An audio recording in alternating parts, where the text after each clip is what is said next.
लोकाभिरामं रणरङ्गधीरं राजीवनेत्रं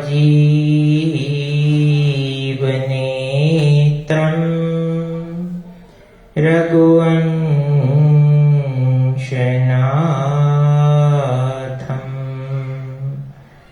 कारुण्यरूपं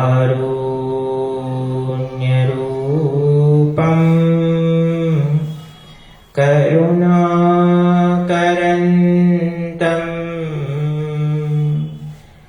श्रीरामचन्द्रं शरणं प्रपद्ये।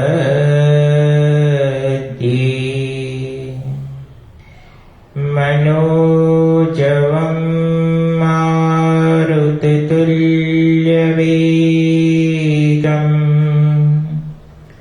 जितेन्द्रियं बुद्धिमतां वरिष्ठं वातात्मजं वानरयूथमुख्यम्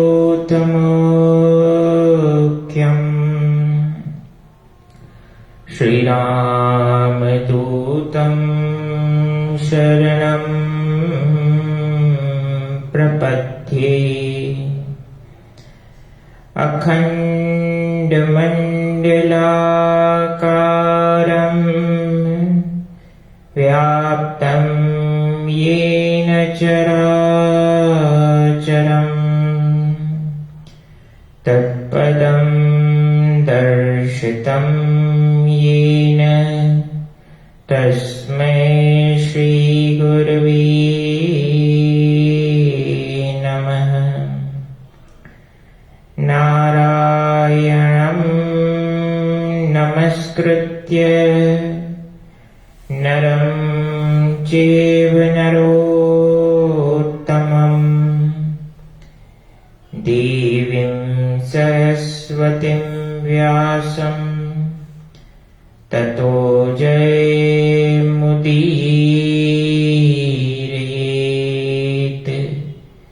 कृष्णाय वासुदेवाय हरये परमात्मने प्रणतः क्लेशनाशाय गोविन्दाय नमो नमः। प्रसन्नतां यानगताभिषेक तस्तथानमं लेवनवास दुःखतः मुखाम्बुजश्रीरघुनन्दनस्य मे सदास्तु सामञ्जलमङ्गलप्रदा।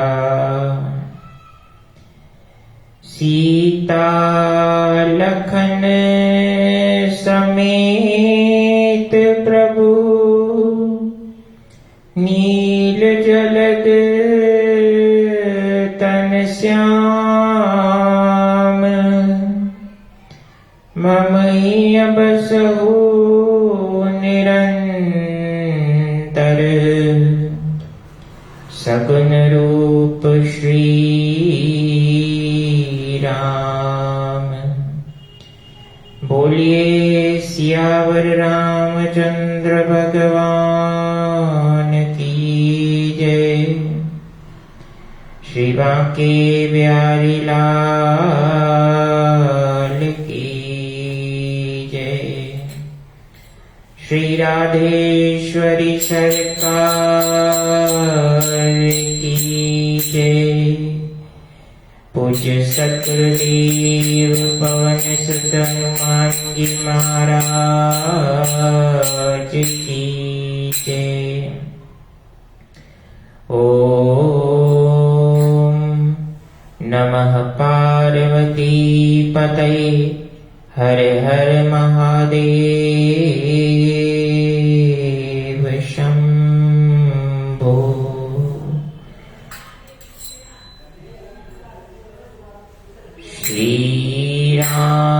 जय राम जय जय राम। श्री राम जय जय राम। श्री राम जय जय राम। श्री राम जय जय राम। श्री राम जय जय राम। श्री राम जय जय राम। सीताराम जय सीताराम। सीताराम जय सीताराम। राधे श्याम जय राधे श्याम। राधे श्याम जय राधे श्याम। श्री राम जय जय राम। श्री राम जय जय राम। विमल कथा कसन कीन आरंभा। विमल कथा कर कीन आरंभा। सुनत न साही काम मददम्बा। रामचरित मानस मुनि भावन। बिरचु शंभु सुहावन पावन। श्री राम जय जय राम। श्री राम जय जय राम। श्री राम जय जय राम।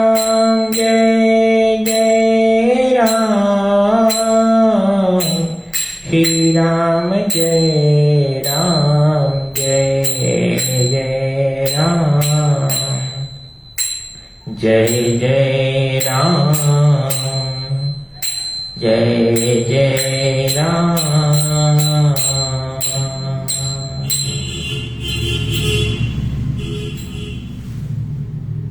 परम पिता परमात्मा भगवान श्री सीताराम जी को नमन करते हुए भगवान श्री राधेश्याम जी को प्रणाम कर भगवान उमापति महादेव को दंडवत नमन कर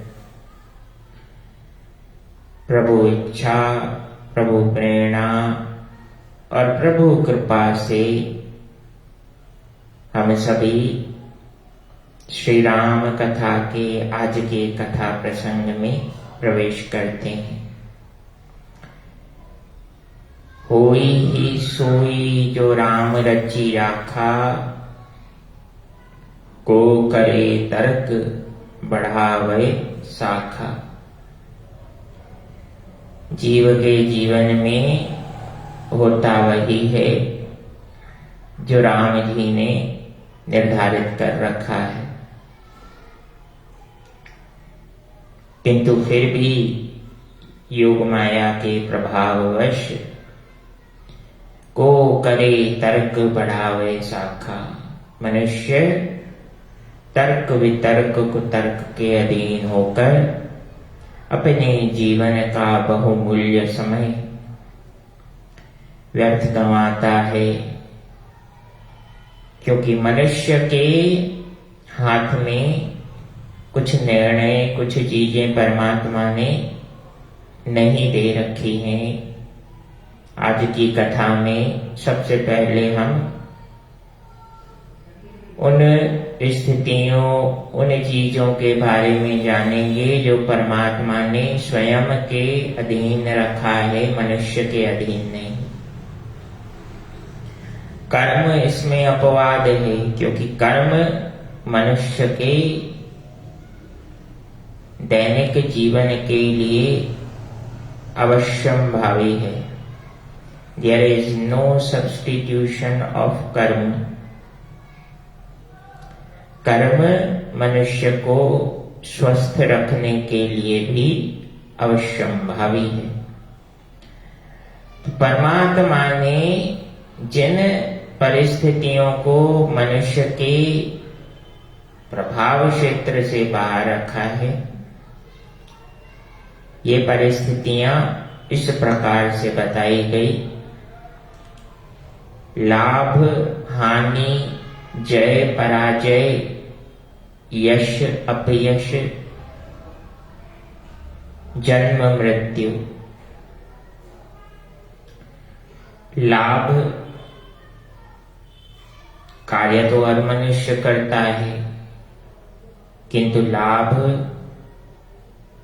किसी को मिले, हानि किसी को मिले,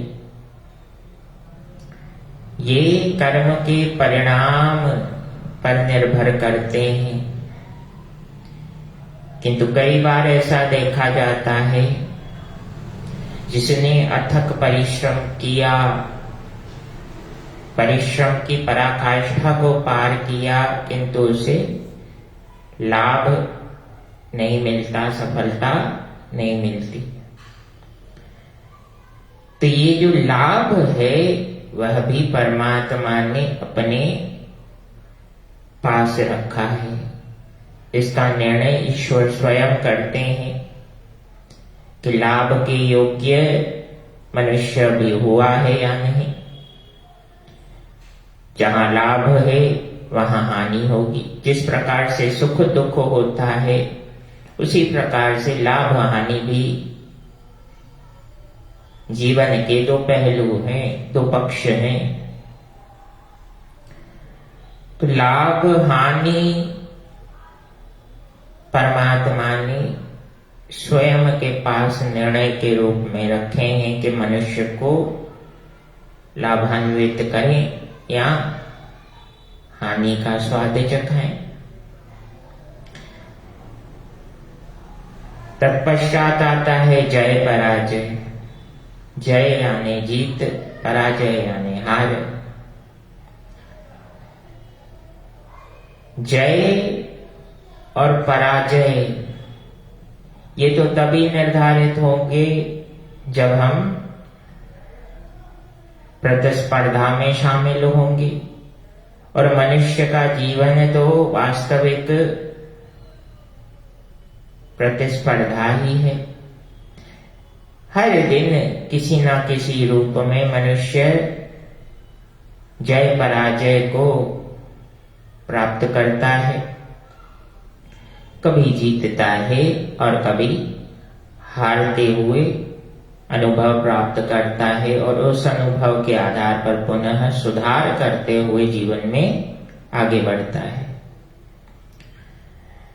तो जय पराजय भी विधाता ने स्वयं के पास रखा है। इस भ्रम में मनुष्य न रहे। कर्म करेंगे तो कर्म करने से इसमें सुधार होगा, बिल्कुल सुधार होता है, किंतु जस अपजस विधि हाथ।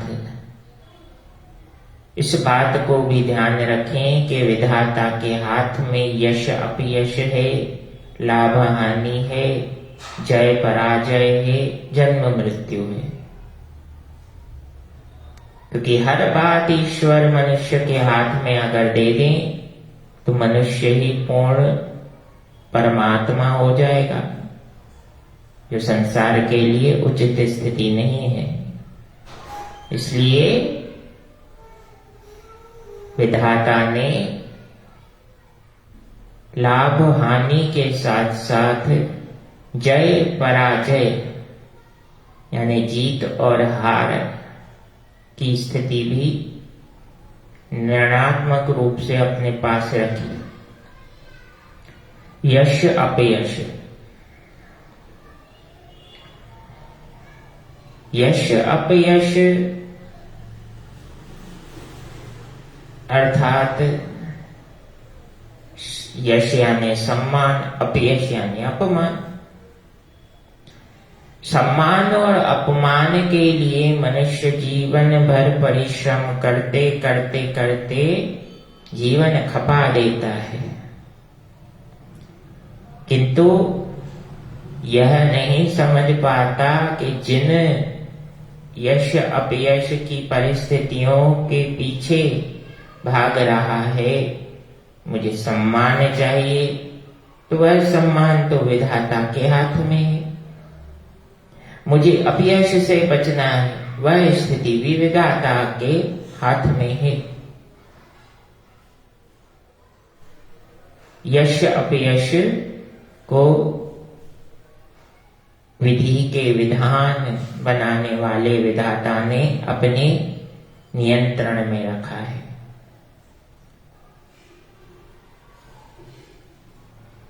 जन्म मृत्यु, जैसा कि इस पृथ्वी लोक को मृत्यु लोक भी कहते हैं। क्यों कहते हैं? क्योंकि यहां मनुष्य प्रकट नहीं होता, यहां मनुष्य स्वेच्छा से कभी भी उपस्थित नहीं हो सकता, उसकी एक प्रक्रिया है। जन्म लेने के पश्चात ही कोई जीव इस संसार में आ सकता है, और जिसका जन्म हुआ है तो जन्म के पीछे मृत्यु भी निर्धारित है। जन्म मृत्यु भी विधाता ने, परमात्मा ने अपने नियंत्रण में रखी है। जिसे जितने श्वास प्रदान किए गए हैं, उसे ना एक श्वास कम मिलनी है, ना एक श्वास ज्यादा। इसीलिए कहते हैं कि श्वास श्वास में सुरती हो, शब्द शब्द में नाम, बिंदु बिंदु में विरह हो, रोम रोम में राम। हर श्वास में स्मरण हो परमात्मा के प्रति के ईश्वर ने जीवन व्यर्थ नहीं दिया है, इसलिए इसे व्यर्थ भी ना गवाएं। अगर आंखों से आंसू निकले, बिंदु अर्थात आंसू, अश्रु निकले आंखों से, तो हर अश्रु परमात्मा के प्रति साधुवाद करते हुए परमात्मा को समर्पित करना चाहिए। संसार के लिए अश्रु निकलता है तो वह तो मोह की स्थिति है, किंतु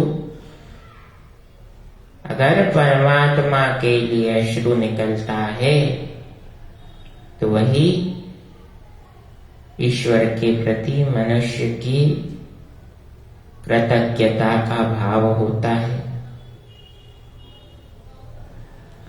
तो ईश्वर ने जिन परिस्थितियों को, जिन जीवन दशाओं को स्वयं के अधीन रखा है, उन दशाओं में हमने सर्वप्रथम जाना लाभ हानि, जय पराजय, यश अपयश, जन्म मृत्यु तथा एक और भाव है सुख दुख। ये ऐसे भाव हैं जो एक भाव जीवन में आता है तो उसके पीछे सहज ही दूसरा भाव आना है। सुख जीवन में है तो सुख के पीछे तो दुख भी आएगा। The life is based on fluctuation process. कभी जीवन उच्चता की स्थिति में जाएगा, तीव्रता से व्यक्ति विकास करेगा, आगे बढ़ेगा। कभी जीवन नीचे भी आएगा। अर्थात संयम की स्थिति में परमात्मा जीव को पहुंचाते भी हैं। ये स्थितियां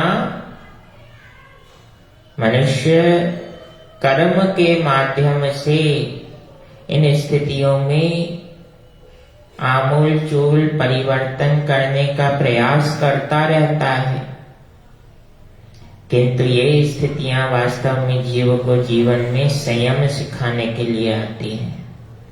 जो संयमी हो गया, जो धैर्यवान हो गया, उसे इस जीवन का, मनुष्य जीवन का सार्थक ज्ञात हो जाता है। वह सार्थकता है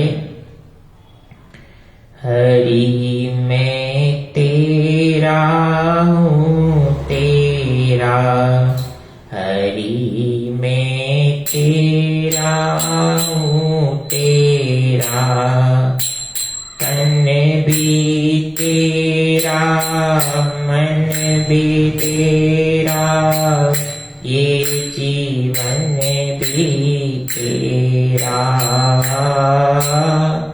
तन भी तेरा मन भी तेरा, ये जीवन भी तेरा।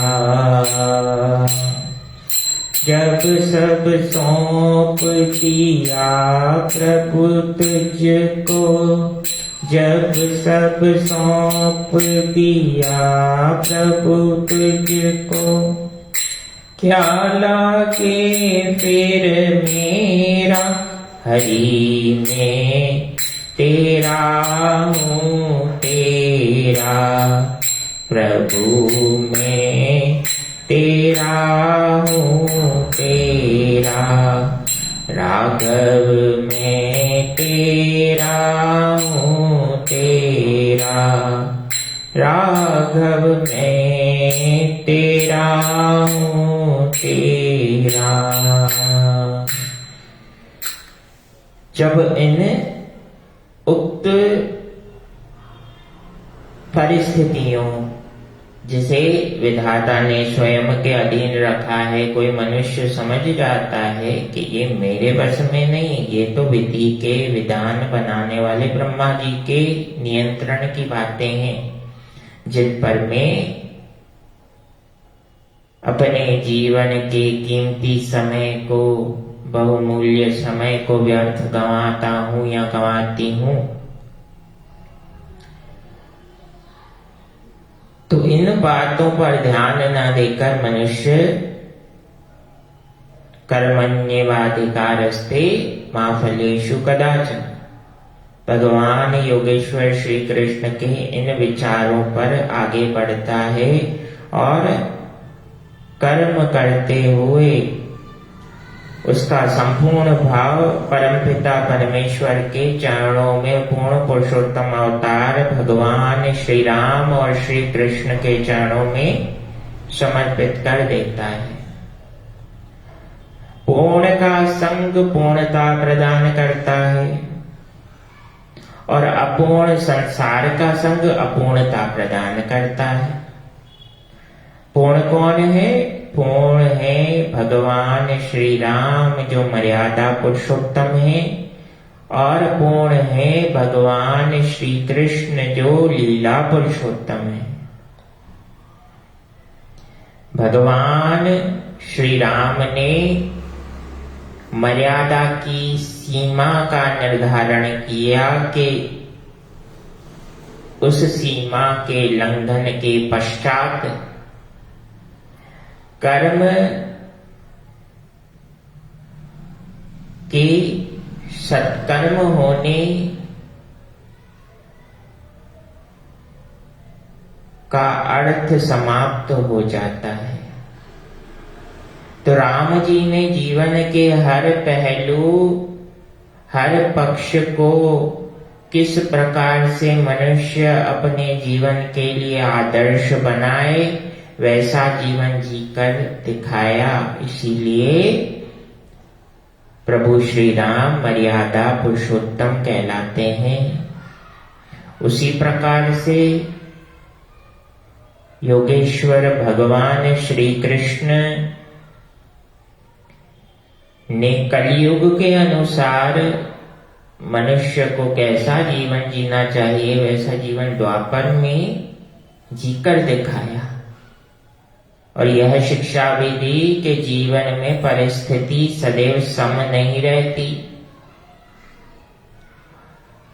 सदैव उतार चढ़ाव के लिए तैयार रहें, क्योंकि जब उतार चढ़ाव के लिए मनुष्य तैयार रहता है तो जीवन की सार्थकता का अनुभव उसे अपने कर्म द्वारा सहज रूप से प्राप्त होता है। जैसे भगवान श्री कृष्ण ने अपनी यात्रा प्रारंभ की, गोकुल में गौ माता के चरवाहे के रूप में कार्य प्रारंभ किया और द्वारिकाधीश की यात्रा तक पहुंचे। भगवान श्री कृष्ण के मन में यह भाव गोकुल में गौ माता की सेवा करते समय यह नहीं रहा कि मैं एक दिन द्वारिकाधीश बनूंगा। जब गौ माता की सेवा करते तो उसमें लीन हो जाते, जब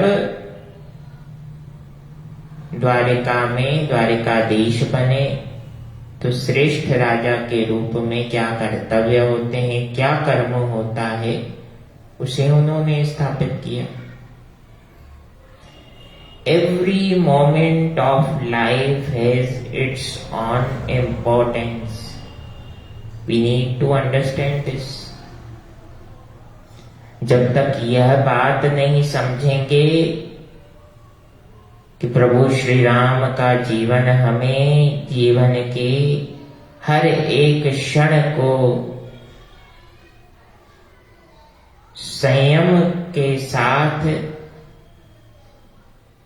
और कर्म करते हुए प्रसन्नचित्त रहने की शिक्षा देता है, तब तक हम व्यर्थ की संसारी प्रतिस्पर्धा में व्यर्थ ही भागते रहेंगे। If you want to compete, if you want to learn what is the importance of life, then compete yourself. स्वयं में निरंतर सुधार करना ही मनुष्य जीवन की वास्तविक प्रतिस्पर्धा है। समय का सम्मान करें तो समय आपका सम्मान करेगा। समय रूपी ईश्वर का अगर अपमान करेंगे तो फिर स्वयं के किए गए व्यवहार का फल भोगना पड़ता है। जिनके दंभ मोह नहीं माया, जिनके दंभ मोह नहीं माया, तिनके हृदय बसहु रघुराया, तिनके हृदय बसहु रघुराया। महर्षि वाल्मीकि जी भगवान श्री राम से कहते हैं, राम जी, जिस मनुष्य के मन में किसी उच्च पद के लिए दंभ नहीं है, किसी परिस्थिति के लिए मोह नहीं है, ना ही वह योग माया के प्रति समर्पित है। तो ऐसे निश्चल भक्तों के मन में आप निवास करें। भगवान भी उस मन में निवास करते हैं जहां पवित्रता हो। पवित्रता विचारों की, पवित्रता कर्म की और पवित्रता परमात्मा की मानसी रूप से प्राण प्रतिष्ठा की।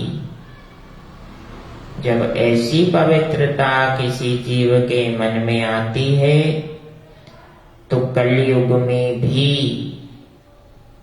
मर्यादा पुरुषोत्तम प्रभु श्री राम उस जीव के हृदय में विराजमान हो जाते हैं, वो भी परमानेंटली। तो आज की कथा के सार के रूप में अगर हम देखें तो हमने यह जाना कि हमारे मनुष्य जीवन में कुछ ऐसे भाव हैं, कुछ ऐसी परिस्थितियां हैं जो विधाता ब्रह्मा जी के हाथ में है, हम मनुष्यों के हाथ में नहीं। किंतु उन परिस्थितियों के बारे में सोचने की बजाय कर्म पर हमें ध्यान देना है। यही आज की कथा का सार है। परिस्थितियां हैं लाभ हानि, जय पराजय, यश अपयश, सुख दुख, जन्म मृत्यु। इन 10 परिस्थितियों के बारे में सोचना छोड़कर राम जी की रजा में मन लगाते हुए कर्म मार्ग पर हम चलेंगे तो हमारा यह लोक निश्चित रूप से सुखमय आनंदमय होगा। और जब राम जी की शरण में आ गए तो फिर चिंता काहे की। श्री राम जय राम, जय जय राम। श्री राम जय राम, जय जय राम। बोलिए सियावर रामचंद्र भगवान की जय। शिवा के बिहारी लाल की जय। श्री राधेश्वरी सरकार की जय। पूज्य सद्गुरुदेव पवन सुत हनुमान जी महाराज की जय। अपने अपने मात पिता गुरु चरण में की जय। ओम नमः पार्वती पतये हर हर महादेव शंभो। इति श्री सीतारामाय श्री राधे कृष्णाय श्री गौरी शंकराय चरण कमलेभ्यो अर्पणम् अस्तु। जय श्री राम, जय जय हनुमान। सीताराम सीताराम, राम राम सीता।